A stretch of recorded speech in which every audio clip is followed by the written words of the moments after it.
Chers auditeurs de Haïba FM, bonjour. Nous sommes le 27 février.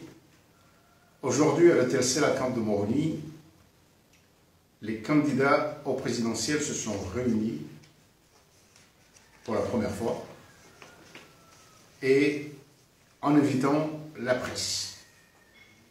Était absent le candidat Azali Assoumani, bien sûr, puisque ce sont les candidats dits d'opposition qui se réunissaient.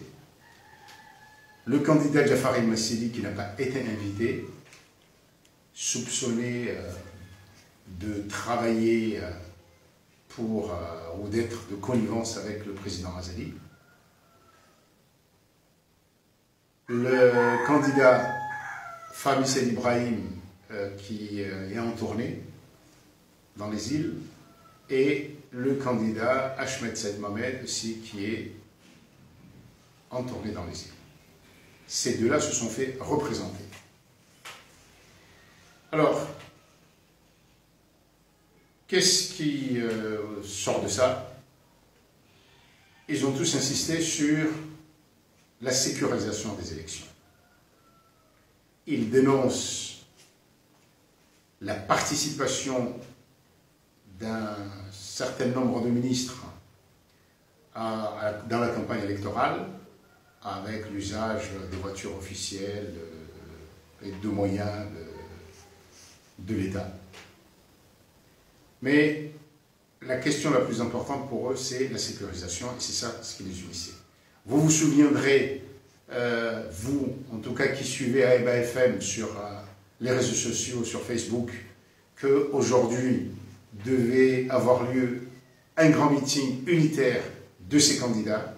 Ce meeting-là, nous vous en avons informé hier, a été reporté au samedi. Maintenant, la question c'est qu'est-ce qui va se passer à partir de maintenant pour ces candidats concernant la sécurisation. Ils disent vouloir revenir au cadre, aux procédures, aux mesures qui avaient été adoptées lors des élections de 2016 qui ont donné des résultats non contestés, en tout cas après le troisième tour, et que, en tout cas, ce qui se passait dans les bureaux de vote était tout à fait acceptable. Donc, le cadre de concertation et les candidats demandent donc que les mesures adoptées en 2016 soient appliquées cette année. Il n'y a pas eu à la sortie de ce point de presse de décision annoncée sur ce qui va être fait maintenant. À qui vont s'adresser maintenant ces candidats? À la CENI? Au gouvernement? À qui? Nous attendons de le savoir. Il n'y a pas eu de précision là-dessus. Nous savons par ailleurs, on vous l'a dit, que les organisations de la communauté internationale qui généralement participent à ce genre d'élections sont là en tant que contrôleurs, observateurs et tout ça. Très peu ont montré un enthousiasme pour y participer. Jusqu'à présent, on ne sait pas ce que va faire. Bon, la SADC a dit non, la SADC, comme ça, on ne sait pas. L'Union africaine, alors que généralement ils sont là un mois, 2 mois avant, on ne sait pas trop, donc si quelque chose va se passer, ça va être très timide. Il y a 2 organisations dont nous sommes sûrs de l'arrivée. Une organisation qui est l'Organisation internationale de la francophonie, en tant qu'observateur, et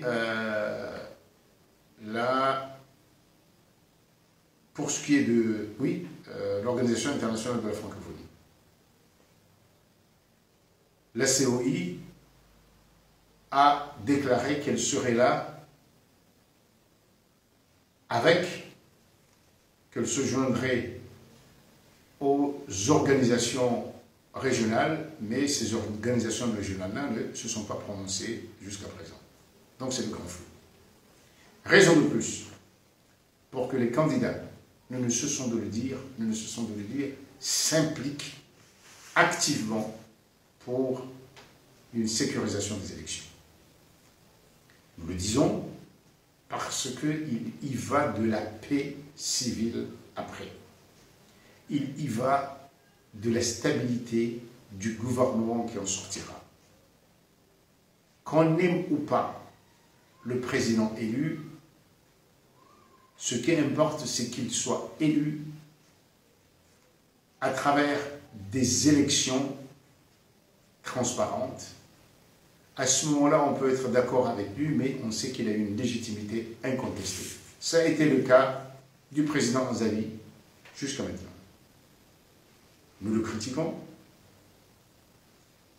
quand nous pensons qu'il n'a pas bien agi, mais à Haïba FM, nous n'avons jamais accepté une contestation de sa légitimité. Nous espérons que pour celui qui va venir, ce sera aussi dans cette situation-là. Nous sommes un pays divisé. On a plus d'une dizaine de candidats pour 800 000 habitants. Cela veut dire qu'effectivement, nous sommes très, très divisés. Il n'y a pas de souci. Cela correspondrait à 67 millions en France, disons une dizaine, au bas mot 720 candidats en France, si on compare les populations.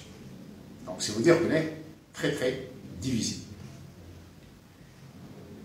Ce que nous demandons donc aux candidats, c'est de s'impliquer dans cette sécurisation. Je regrette que le candidat Salim Sall ait décidé d'abandonner ces élections. Je pense qu'il aurait été beaucoup plus responsable, même si la veille des élections, il disait qu'il ne veut pas en faire partie, en quelque sorte, mais qu'il se batte en tant que responsable pour qu'il y ait sécurisation avec les autres. C'est cela aussi, éduquer un pays. C'est cela aussi, préparer un électorat, éduquer un électorat à apprécier un responsable politique. Les responsables, les candidats qui sont là, se sont engagés. Ils nous ont dit qu'ils se sentent en capacité d'être des présidents. Eh bien, ce n'est pas le moment maintenant. Maintenant, ce n'est pas le moment d'abandonner. Il faut y aller. Et surtout, il faut y aller pour qu'il y ait des élections transparentes, des élections justes. Ça, c'est le plus grand combat entre maintenant et le jour des élections. À demain.